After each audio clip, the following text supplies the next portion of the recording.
2h30 da manhã. A luz fluorescente da minha garagem zumbia como uma vespa irritada enquanto eu apertava a última porca da roda do Buick velho da senhora Henderson. 23 anos consertando carros nesta cidade decadente da região dos Grandes Lagos. E eu ainda encontrava paz na lógica simples dos motores. Ao contrário das pessoas, os carros não mentem. Meu celular vibrou na bancada. O nome de Sarah apareceu na tela. Estou na casa do John. Venha me buscar ou acabou. Encarei aquelas palavras por 1 minuto inteiro. Dedos sujos de graxa pairando sobre o teclado. Minha esposa, com quem sou casado há 18 anos, me mandando mensagem da casa do meu melhor amigo às 2h30 da manhã. O mesmo melhor amigo que vinha agindo estranho há meses, evitando contato visual, dando desculpas para não tomar umas cervejas depois do trabalho. Digitei de volta, acabou então. A garagem ficou em silêncio exceto pelo zumbido irritante da luz. Tirei um print da localização dela e rolei a tela dos meus contatos até encontrar a esposa do John, Mônica.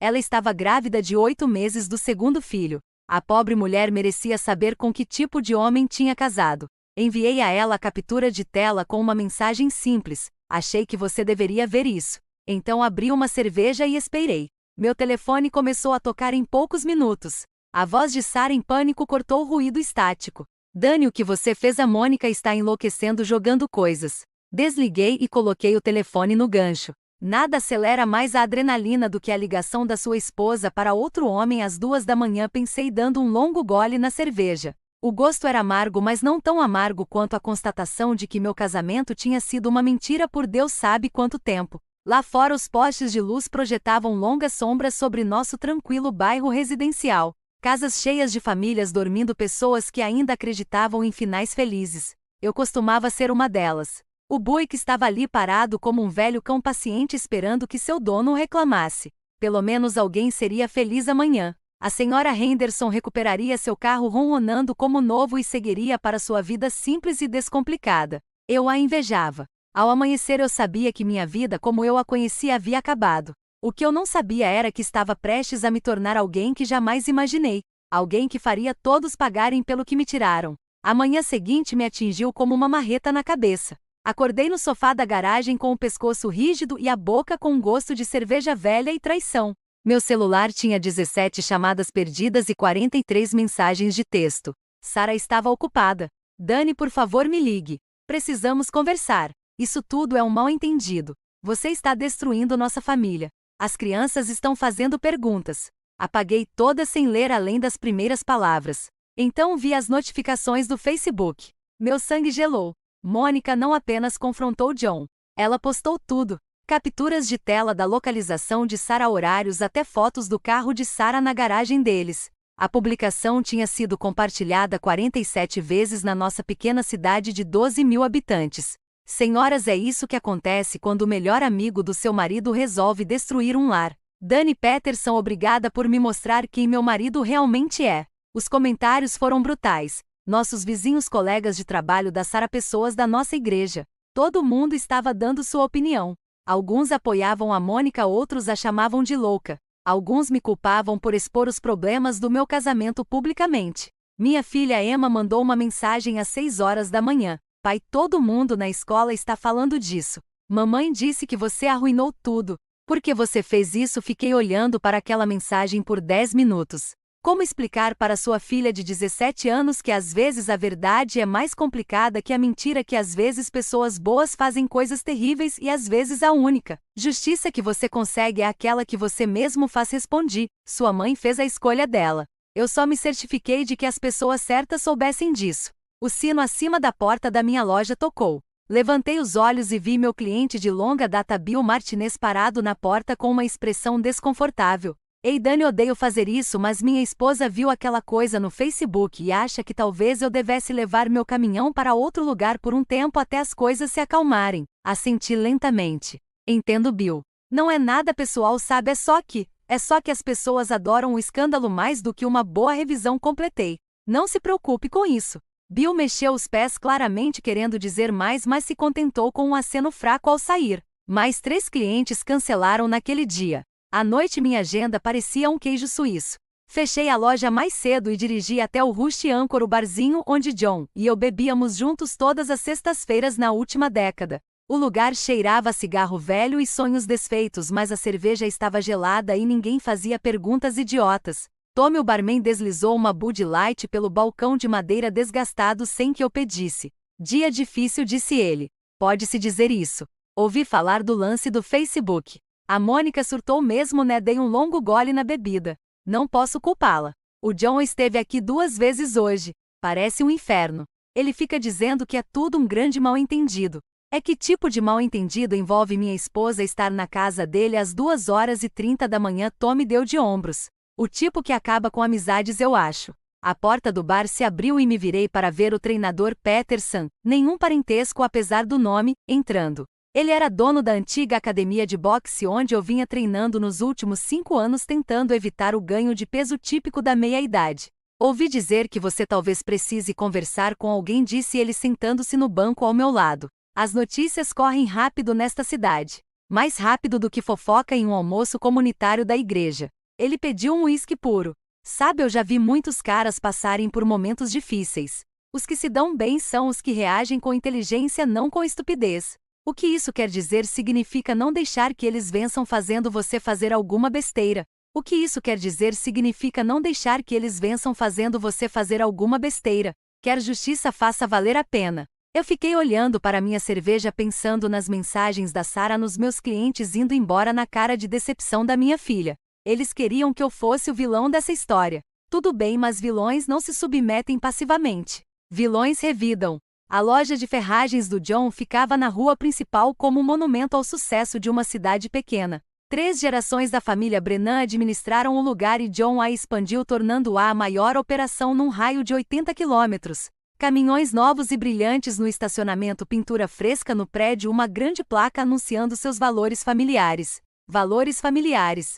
A ironia não me passou despercebida. Eu o encontrei na doca de carga atrás da loja assinando o recebimento de uma entrega de madeira. Ele parecia não ter dormido há dias. Olhos vermelhos, roupas amarrotadas, aquela sombra de barba por fazer que gritava: minha vida está desmoronando. Ótimo, Dani. Ele se endireitou ao me ver tentando parecer casual. Escuta, precisamos conversar sobre o que aconteceu. O que aconteceu? Dei um passo à frente, perto o suficiente para ver o medo em seus olhos. O que aconteceu foi que minha esposa estava na sua casa às 2h30 da manhã e agora meu negócio está afundando porque metade da cidade acha que sou algum tipo de psicopata por ter contado para sua esposa grávida. Não foi o que pareceu. Dei uma risada, mas não havia humor nela. Sério, então, o que foi, John? O que minha esposa estava fazendo na sua casa no meio da noite? Ele olhou em volta nervoso, provavelmente esperando que algum de seus funcionários nos interrompesse. Ela estava chateada porque você trabalhava até tarde o tempo todo por se sentir negligenciada. Ela só precisava de alguém para conversar e você foi o ombro amigo que ela escolheu. Dani, qual é? Somos amigos há 20 anos. Amigos não transam com as esposas dos amigos. O entregador fingia não ouvir, mas eu percebia que ele estava diminuindo o ritmo para captar cada palavra. O rosto de John ficou vermelho. Você não sabe do que está falando, né? Peguei meu celular e mostrei a ele uma captura de tela. Este é o histórico de localização da Sarah dos últimos 3 meses. Adivinha de quem é o endereço que aparece 17 vezes, sempre tarde da noite, ou quando eu estava viajando? A boca dele abria e fechava como a de um peixe fora d'água. Você quer continuar fingindo que isso é inocente? Dei um passo ainda mais perto. Tudo bem, mas nós dois sabemos a verdade. E agora a Mônica também sabe.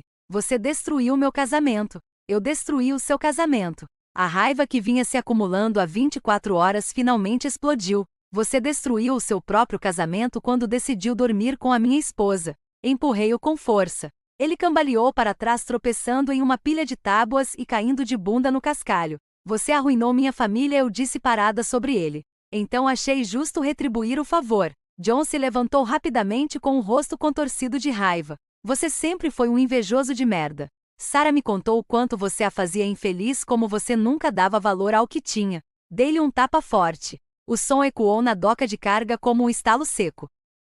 O celular dele voou de sua mão e se estilhaçou no concreto. Quer saber o que eu valorizo? Perguntei baixinho. Eu valorizo a honestidade. Algo que você não reconheceria nem se te mordesse.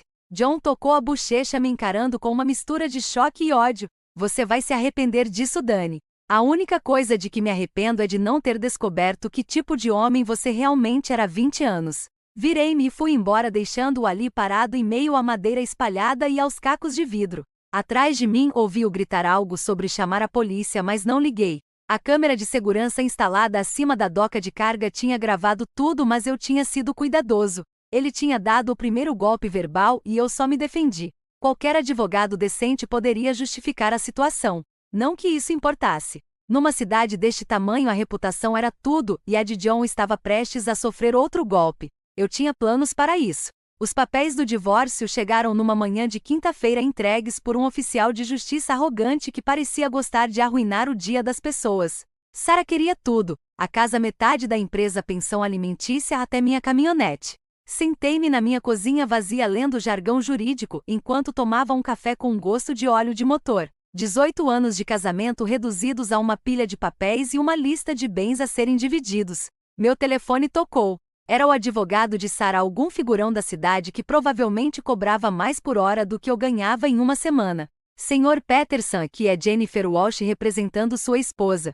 Acho que devemos discutir um acordo que seja bom para todos. Que tipo de acordo? Perguntei. Bem, dadas as circunstâncias, a humilhação pública que você impôs à Sra. Peterson e os danos à sua reputação profissional, estamos dispostos a ser razoáveis. Transfira a casa e metade da empresa, concorde com o pagamento de pensão alimentícia mensal e podemos resolver isso de forma rápida e indolor. Quase ri. Indolor para quem, Sr. Peterson? Entendo que o senhor esteja chateado, mas contestar isso só tornará as coisas mais caras e públicas. O senhor realmente quer que seus assuntos pessoais sejam arrastados para o tribunal? Senhora, meus assuntos pessoais já são a principal notícia na página do Facebook da cidade.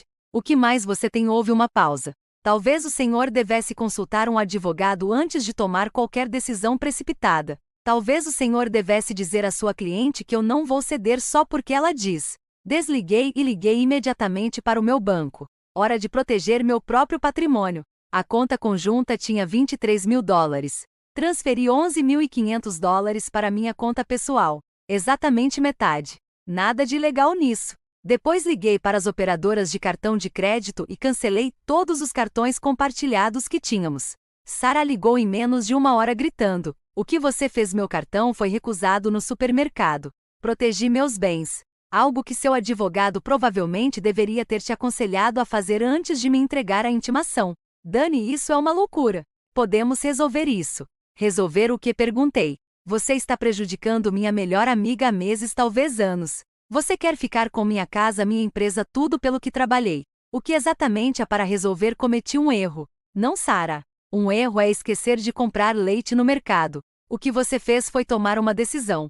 Várias decisões. E agora você vai ter que arcar com as consequências. Desliguei o telefone. Depois dirigi até o Rush Anchor para comemorar minha recém-conquistada liberdade. O bar estava mais cheio do que o normal para uma tarde de quinta-feira. A notícia sobre os papéis do divórcio tinha se espalhado e todos queriam ver como eu estava lidando com a situação. Cidades pequenas eram assim. A desgraça alheia era o melhor entretenimento disponível. Eu já tinha tomado 3 cervejas quando ela entrou. Lisa Shen era dona da madeireira do outro lado da cidade. A maior concorrente de John. Ela era inteligente e implacável e vinha tentando tirá-lo do mercado nos últimos 5 anos.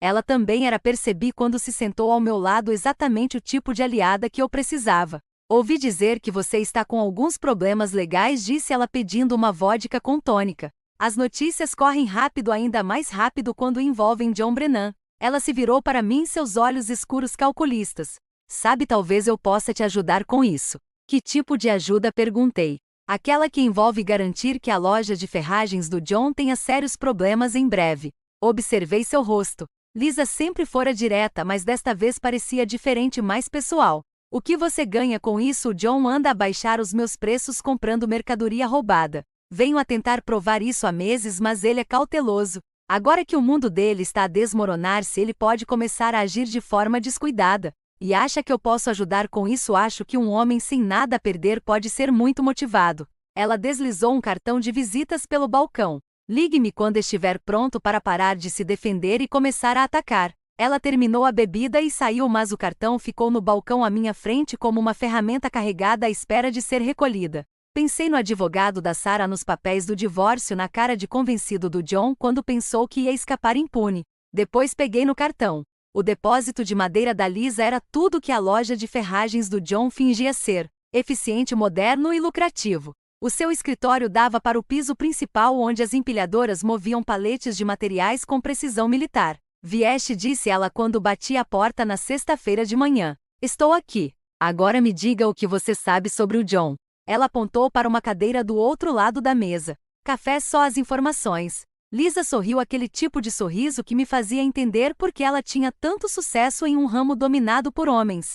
"O John tem comprado mercadorias de um cara chamado Rick Torres.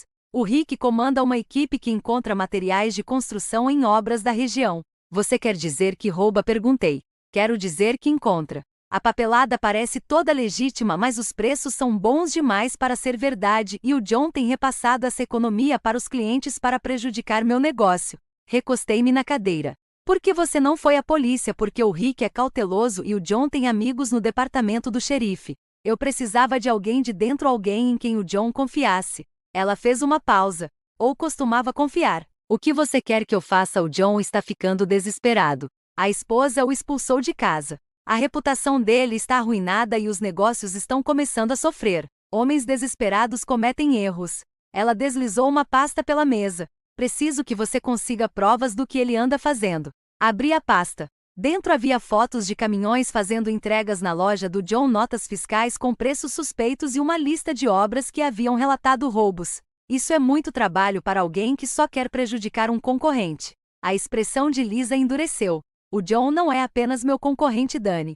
Ele também é o motivo pelo qual meu irmão perdeu a construtora há 3 anos. O que aconteceu?" "O John acusou meu irmão de vender materiais de qualidade inferior que causaram o desabamento de um telhado." Era mentira. O próprio John havia vendido esses materiais através da empresa do Rick, mas ele tinha advogados melhores e mais amigos na cidade. Meu irmão faliu se defendendo. Agora eu entendi que não se tratava apenas de negócios. Era pessoal. "Então qual é o plano?", perguntei. "O John vai se encontrar com o Rick amanhã à noite na loja, supostamente para discutir a expansão do acordo deles. Preciso de fotos, gravações, qualquer coisa que prove o que eles estão fazendo. E então nós o destruímos completamente." Pensei nas exigências da Sarah em perder meus clientes, na cara do John quando ele tentou justificar o caso com a minha esposa. "O que você precisa que eu faça?" O sorriso da Lisa voltou mais afiado do que antes. "Preciso que você seja exatamente o que esta cidade pensa que você é: um homem sem nada a perder." O plano era simples. Eu invadiria a loja do John depois do expediente e instalaria dispositivos de gravação no escritório dele. Quando ele se encontrasse com o Rick, teríamos tudo o que precisávamos para acabar com a carreira dele e provavelmente mandá-lo para a prisão. Também era completamente ilegal. "Você entende o que está me pedindo para fazer?", eu disse. "Estou pedindo que você faça justiça por nós dois." Encarei a pasta nas minhas mãos.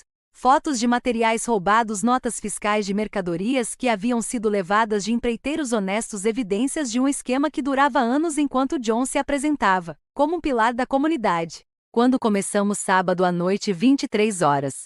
A loja de ferragens de John estava escura e vazia na rua principal, as luzes de segurança projetando longas sombras pelo estacionamento. Eu estava sentado na minha caminhonete a um quarteirão de distância, observando qualquer sinal de movimento. Lisa havia me dado tudo o que eu precisava: uma cópia da chave de um funcionário que lhe devia dinheiro, o código de segurança de um ex-funcionário insatisfeito e um equipamento de gravação pequeno o suficiente para esconder atrás dos arquivos no escritório de John. Isso era uma loucura. Se eu fosse pego, perderia tudo: meu negócio, o respeito dos meus filhos, provavelmente minha liberdade. Mas sentado ali na escuridão, percebi que já havia perdido tudo o que importava. Meu telefone vibrou. Uma mensagem de Sarah: "Dani, por favor, precisamos conversar. As crianças estão fazendo perguntas que não posso responder." Desliguei o telefone. O beco atrás da loja estava deserto. Estacionei minha caminhonete a 3 quarteirões de distância e voltei caminhando, mantendo-me nas sombras. A chave que Lisa me dera funcionou perfeitamente. A porta dos fundos abriu sem fazer barulho. Lá dentro, a loja parecia diferente na escuridão. Os corredores familiares de ferramentas e materiais de construção pareciam ameaçadores, como um labirinto projetado para aprisionar intrusos. Segui até o escritório de John usando o aplicativo de lanterna do meu celular para me orientar. O código de segurança funcionou na primeira tentativa. Eu estava dentro do escritório particular de John, cercado por 20 anos de amizade que se transformaram em traição. Fotos em sua mesa mostravam momentos mais felizes. John e Mônica no casamento, o primeiro filho dando os primeiros passos, nós três em um jogo de beisebol no verão passado, antes de tudo desandar. Coloquei o primeiro dispositivo de gravação atrás do monitor do computador, o segundo dentro da gaveta da mesa e o terceiro embaixo da mesa de reuniões. Lisa me garantiu que eles eram ativados por voz e gravariam por até 72 horas. Eu estava prestes a sair quando ouvi vozes do lado de fora. Meu sangue gelou. Alguém estava vindo. Desliguei a lanterna e me agachei atrás da mesa de John, com o coração disparado. As vozes se aproximaram. John e outro homem que eu não reconheci. Eu te disse que era uma hora ruim, dizia John. Metade da cidade acha que eu sou algum tipo de monstro. É exatamente por isso que precisamos expandir a operação, respondeu a outra voz. Você precisa de dinheiro e eu preciso de uma saída confiável. Isso funciona para nós dois. Eles estavam entrando.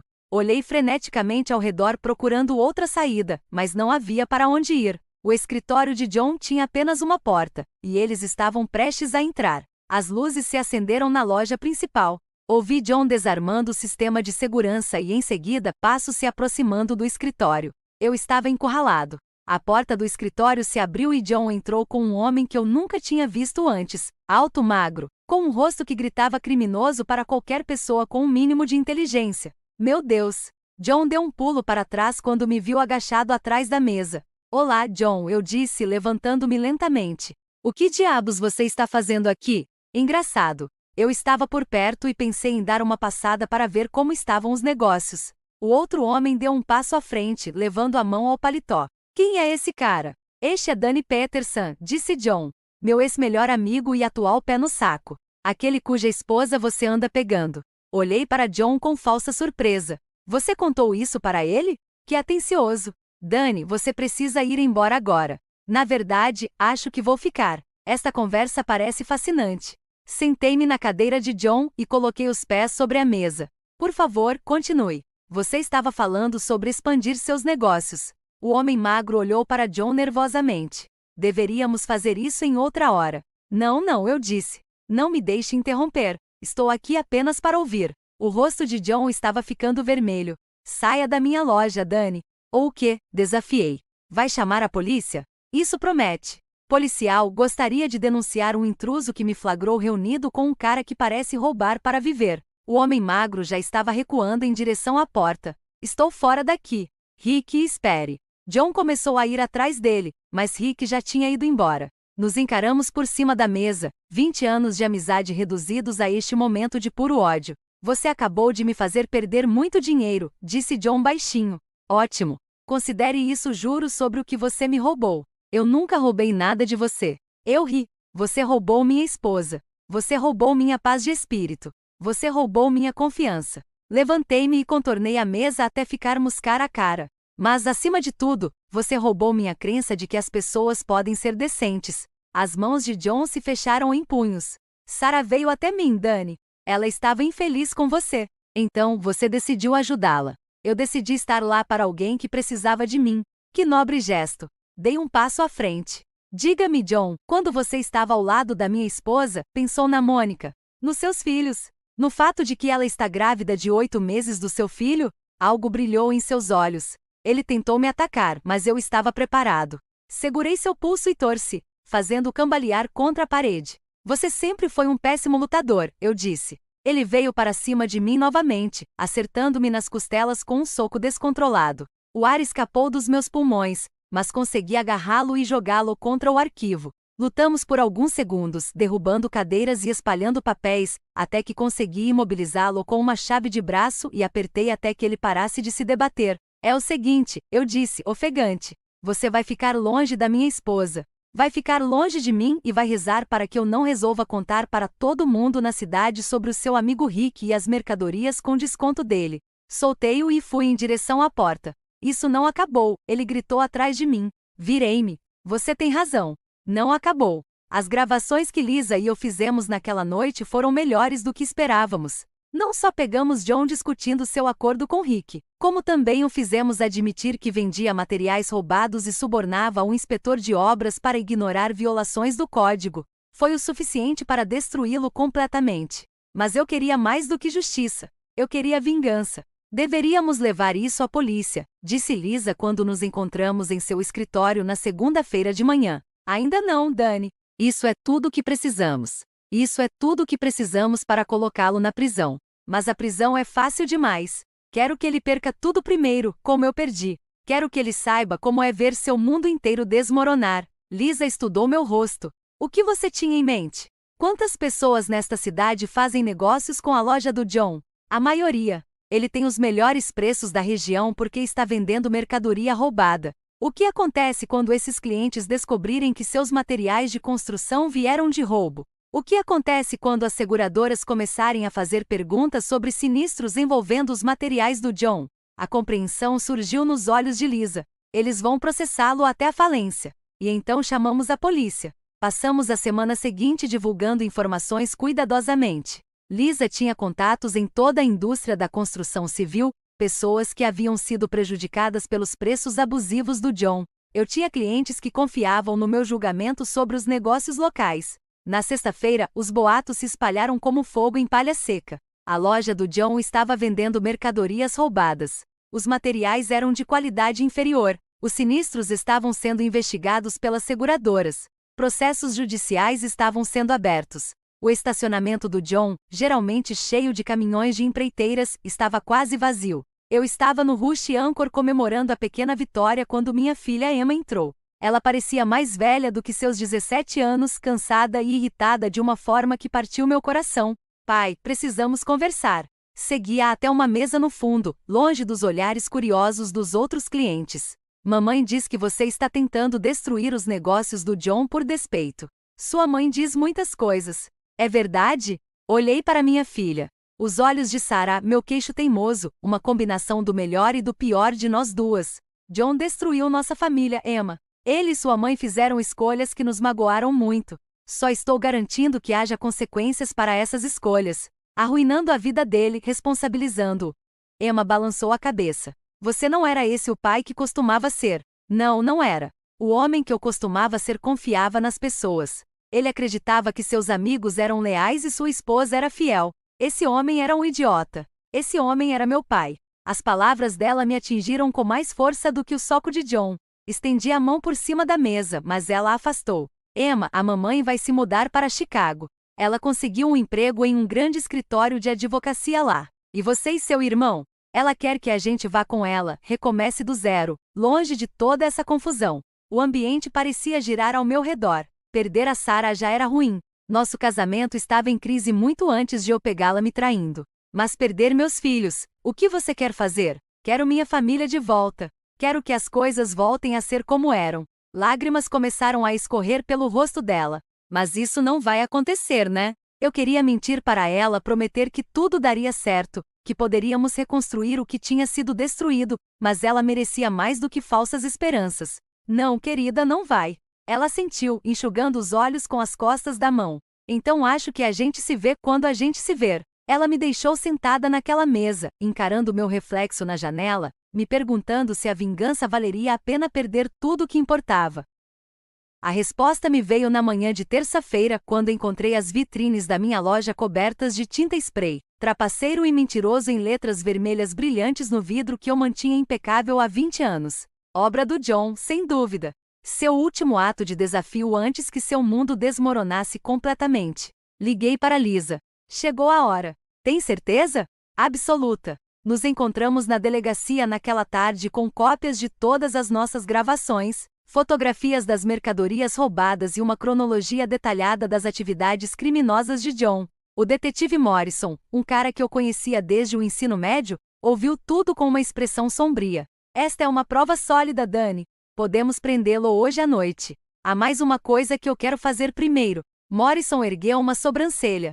Que tipo de coisa? Do tipo que é perfeitamente legal, mas provavelmente não muito agradável. Naquela noite dirigi até o parque de trailers onde Sarah estava hospedada com a mãe. O lugar era um monumento a sonhos desfeitos, trailers enferrujados, terrenos baldios, o tipo de pobreza desesperadora que leva as pessoas a fazerem coisas estúpidas. Sarah abriu a porta, parecendo ter envelhecido 10 anos no último mês. Ótimo. Dani não estava te esperando. Precisamos conversar. Ela saiu, fechando a porta atrás de si.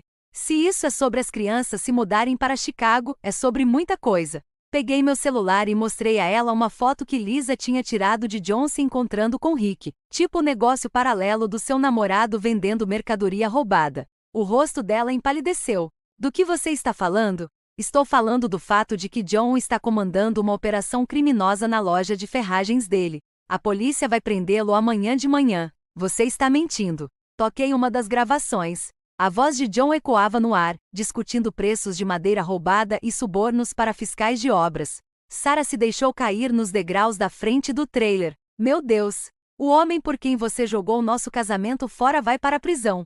Sarah, valeu a pena? Ela olhou para mim com lágrimas e raiva nos olhos. Você fez isso. Você o destruiu. Eu o expus. Há uma diferença. Você é um monstro. Ajoelhei-me para ficarmos cara a cara.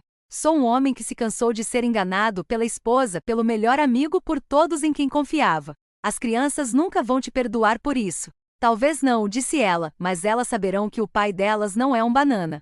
Saberão que as ações têm consequências. Levantei-me e voltei para minha caminhonete, deixando-a sentada ali na escuridão crescente. Mais uma parada a fazer. A casa de John, sua antiga casa, estava escura e vazia.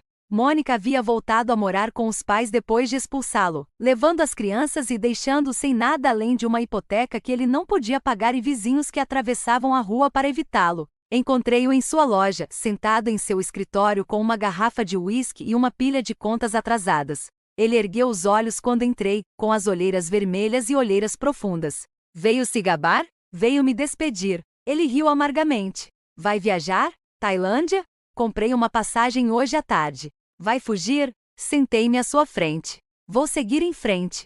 Há uma diferença. John serviu-se de outra bebida com as mãos trêmulas. A polícia passou por aqui hoje. Fizeram um monte de perguntas sobre Rick Torres e alguns materiais de construção que sumiram. O que você disse a eles? A verdade. O que mais eu poderia dizer? Ele me olhou com algo que talvez fosse respeito. Você me prejudicou muito, Dani. Você se prejudicou sozinho. Eu só me certifiquei de que todos soubessem. A Sarah está indo embora da cidade, levando as crianças para Chicago. Eu ouvi dizer. A Mônica não me deixa ver meus filhos. Diz que eu não sou um pai adequado. Você é? Ele não respondeu. Ficamos em silêncio por alguns minutos, dois homens que um dia foram irmãos, agora reduzidos a isso. Uma conversa final em um negócio falido, cercados pelos destroços de escolhas irreversíveis. Por que a Tailândia? Perguntou John finalmente. Porque é longe daqui. Porque ninguém lá conhece minha história, ou se importa com meus erros. Eu me levantei. Porque às vezes a única maneira de vencer é sair do jogo. E o seu negócio? Sua vida aqui? Minha vida aqui terminou na noite em que Sarah me mandou uma mensagem da sua casa. Desde então, tudo tem sido só limpeza. Fui em direção à porta, mas voltei. Seja como for, John, sinto muito por ter vindo a este ponto. Não, você não sente. Ele tinha razão. Eu não sentia nenhum remorso. Na manhã seguinte, o detetive Morrison ligou para me dizer que John havia sido preso sob as acusações de receptação de bens roubados, suborno e sonegação fiscal. Ele poderia pegar de 5 a 10 anos se fosse condenado. Lisa ligou uma hora depois para me dizer que havia comprado a loja de John do banco por uma ninharia. Ela planejava transformá-la em uma segunda filial de sua madeireira. E o seu irmão? Perguntei. Ele está voltando para a cidade e vai administrar a nova filial. A justiça foi feita com uma pitada de ironia. Passei meu último dia na cidade limpando minha garagem e me despedindo dos poucos amigos que me restavam. A maioria das pessoas me evitava agora, algumas porque me culpavam pelo drama, outras porque tinham medo do que eu poderia fazer se me contrariassem. O treinador Peterson era a exceção. Ele apareceu quando eu estava guardando as últimas ferramentas no depósito. Ouvi dizer que você está de partida. Hora de mudar de ares. Sabe, eu já vi muitos caras passarem pelo que você passou. A maioria ou se afoga na bebida, ou faz alguma besteira que os leva para a prisão, mas nem todos. Nem todos. Alguns descobrem como canalizar essa raiva em algo útil, transforme isso em força em vez de veneno. Pensei nisso enquanto dirigia para o aeroporto. Será que eu havia transformado minha raiva em força, ou apenas me tornado mais um homem amargurado que destruía tudo ao seu redor para se sentir melhor? A resposta provavelmente era ambas. O avião decolou ao pôr do sol, levando-me para longe de 23 anos de história. Lá embaixo, as luzes da minha cidade natal diminuíam cada vez mais até desaparecerem por completo. Deixei para trás um casamento fracassado, uma amizade arruinada e 2 filhos que talvez nunca entendam porque o pai escolheu a vingança em vez da reconciliação. Mas também deixei para trás o homem que fora ingênuo o suficiente para confiar em pessoas que não mereciam. Sarah me mandou uma última mensagem antes de eu embarcar. Espero que você esteja feliz agora. Eu não estava feliz, mas também não estava mais destruído. Em algum lugar sobre o Oceano Pacífico, abri meu laptop e comecei a escrever. Não um livro de memórias ou uma confissão, mas a história de um homem que perdeu tudo e descobriu que, às vezes, perder tudo é a única maneira de descobrir quem você realmente é. A aeromoça perguntou se eu precisava de alguma coisa. Eu olhei para a imensidão do oceano lá embaixo e sorri. Não, eu disse. Acho que tenho tudo o que preciso. 12 horas depois, desembarquei do avião no calor úmido de Bangkok, carregando apenas uma mala e a dura realidade de que algumas pontes foram feitas para serem queimadas. Atrás de mim, em uma pequena cidade decadente que provavelmente nunca mudaria, John estava em uma cela. Sarah estava recomeçando em Chicago, e Lisa estava construindo um império sobre as cinzas de seus inimigos. Todos seguiram em frente à sua maneira, mas eu era o único que havia avançado. O taxista perguntou para onde eu queria ir, dei a ele o endereço de um pequeno hotel perto da praia, um lugar onde ninguém sabia meu nome ou minha história. Primeira vez na Tailândia? Perguntou ele em inglês arranhado. Primeira vez em qualquer lugar, respondi. E pela primeira vez em meses, senti como se fosse o começo de algo bom, em vez do fim de algo destruído. Me chamaram de vilão. Talvez estivessem certos, mas vilões, eu aprendi, são apenas heróis que se cansaram de perder.